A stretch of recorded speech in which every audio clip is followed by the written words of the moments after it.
pala ang aton nga mga inagyan.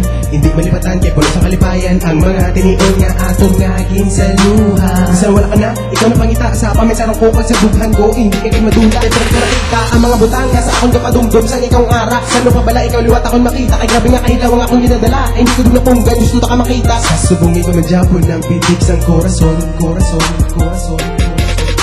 Nahilagin ako sa imo day, sa magpabalaliwat kita magkita. Nahilagin ako sa imo day, sa magpabalaliwat kita magkita. Hilawin ako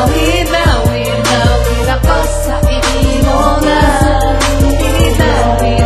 Hilawin ako sa imo day. Hilawin sa imo, hindi ko rin mapunggan. Ano nga ba dyan?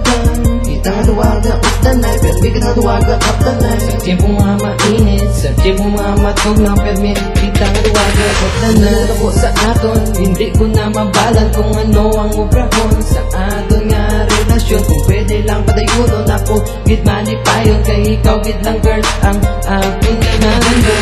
Ikaw inagrit na linta, nangitsura mo kag imo nga lang. Kaya ako nahidlaw, gusto ko na ganit ko makita kaya ikaw makuhaan para mabalaan nga. Panagdalit ka, kaya ikaw gusto nga matula ka. Ikaw higla ka, wala na sa iba, kaya hindi akong panutunan ka. Kung ba lang akong wala ka sa akong matupad, hindi ko kimakaya. Ikaw ang akong hilabang, tapos ka na nung pamatabo. Ikaw lang ang akong napalagahin. Kanilang nga, mapatian mo ang katanga ini para sa imo. Kaya di ko mapunggan nga batyagan. Kaya hilaw-hilid ako. Hilaw-hilid ako sa imo.